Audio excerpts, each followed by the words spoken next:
पानी जहर हो जाएगा तो सुजलाम कैसे होगा? जब किसान बर्बाद होगा तो सुफलाम कैसे होगा?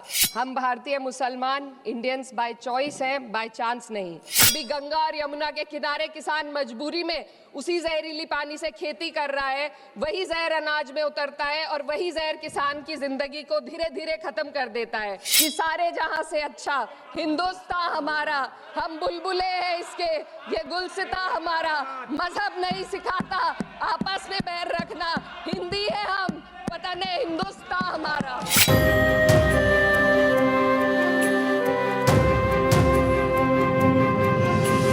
सदन में इतिहास को तोड़ मरोड़ कर पेश करके फिर से मुस्लिम तुष्टीकरण के नाम पर भारतीय मुसलमानों को कटघरे में खड़े करने की कोशिश की जा रही है। लेकिन मैं सदन में बताना चाहूँगी कि हम भारतीय मुसलमान जिन्ना के आह्वान को ठुकराकर अपने इस प्यारे वतन की मिट्टी के साथ मजबूती से जुड़े रहे।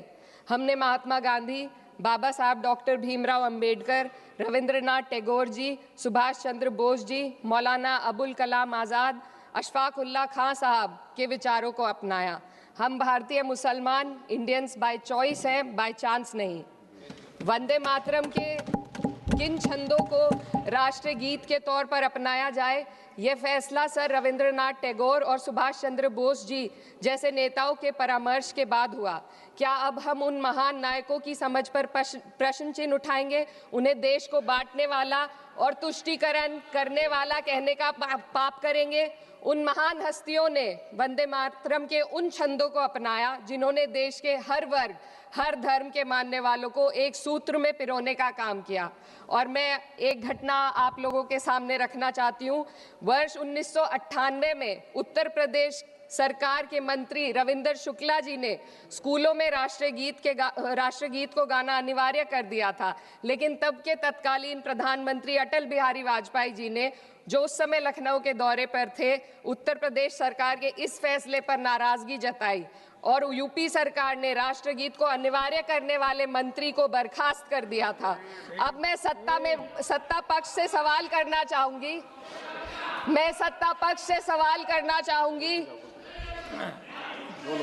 बोलने दीजिए।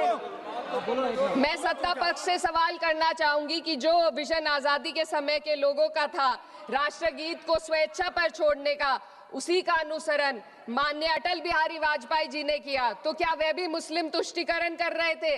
जी नहीं, अटल बिहारी वाजपेयी जी राजधर्म निभा रहे थे। देश में सब धर्मों को एक साथ लाना, सबके जज्बात का एहसास करना ही सबसे बड़ा राष्ट्रवाद है। माननीय अध्यक्ष महोदय, आज हमें वंदे मातरम के असली भाव को समझना जरूरी है। यह गीत तो देश के जल, जंगल, जमीन, हरियाली और निर्मल हवा की वंदना को समर्पित है। यह भारत की जन जन की मंगल कामना करता है कि भारत का हर नागरिक स्वस्थ रहे, सुरक्षित रहे और सम्मान के साथ जी सके। सुजलाम सुफलाम का अर्थ है, सुनिए, ऐसा देश जहां स्वच्छ और पर्याप्त जल हो, जहां नदियां जिंदा हो, बहती हो, जीवन देती हो। अध्यक्ष महोदय, लेकिन अब जरा यमुना का हाल देखिए। दिल्ली प्रदूषण नियंत्रण समिति की 2025 की रिपोर्ट बताती है कि यमुना के कई हिस्सों में बीओडी स्तर 127 mg पर लीटर है तक पहुंच चुका है, जबकि किसी जीवित नदी के लिए ये 3 mg पर लीटर से कम होना चाहिए। ये सिर्फ नदी का संकट नहीं है, ये किसान का संकट है। नमामि गंगे के नाम पर हजारों करोड़ रुपए खर्च हो गए, लेकिन सच्चाई ये है कि आज भी गंगा और यमुना के किनारे किसान मजबूरी में उसी जहरीली पानी से खेती कर रहा है, वही जहर अनाज में उतरता है और वही जहर किसान की जिंदगी को धीरे धीरे खत्म कर देता है। अध्यक्ष महोदय, जब पानी जहर हो जाएगा तो सुजलाम कैसे होगा? जब किसान बर्बाद होगा तो सुफलाम कैसे होगा? मलयज शीतलम, मलय का अर्थ है मलय पर्वत से बहने वाली ठंडी, सुगंधित, चंदन जैसी हवा जो जीवन देती है, बीमारी नहीं। आज मैं इस सदन से पूछना चाहती हूँ, क्या आज के भारत की हवा मलयज शीतलम है? नहीं अध्यक्ष जी, बस संसद से बाहर कदम रखिए, एक गहरी सांस लीजिए। ये चंदन की महक नहीं, ये जहर है जो आपके हमारे फेफड़ों में उतर रहा है। दुनिया के 20 सबसे प्रदूषित शहरों में से 13 भारत में है। दिल्ली की हवा में सांस लेना मानो रोज 20 सिगरेट पीने जैसा हो। भारत हर साल सर्दियों में जहरीली हवा के प्रकोप में घिर जाता है, AQI गंभीर स्तर पर आ जाता है, ठंडी हवा का सपना अब गैस चेंबर की हकीकत बन चुका है। हम वो देश हैं जहां सरकार प्रकृति पर बने गीत का मान मर्दन तो करती है, पर उसी प्रकृति जंगल, हवा, पेड़ को बचाने वाले कानूनों को धीरे धीरे खुद ही खत्म कर रही है। ये है आज के हमारे मलयज शीतलम की अफसोसजनक सच्चाई। अगर हम हवा को साफ नहीं कर पाए तो न सुजलाम बचेगा न सुफलाम बचेगा। माननीय अध्यक्ष महोदया, सस्य श्यामलम का अर्थ है ऐसा देश जहां उपजाऊ जमीन हो, जहां खेत फसल से भरे हो और किसान कर्ज और निराशा में न डूबा हो। आज किसान सिर्फ मौसम से नहीं लड़ रहा, वह प्रदूषण, नीतियों की बेरुखी और सिस्टम की नाइंसाफी से लड़ रहा है। एक तरफ कॉरपोरेट के लोन माफ होते हैं, दूसरी तरफ किसान को उसकी वाजिब MSP भी नहीं मिल पाती है।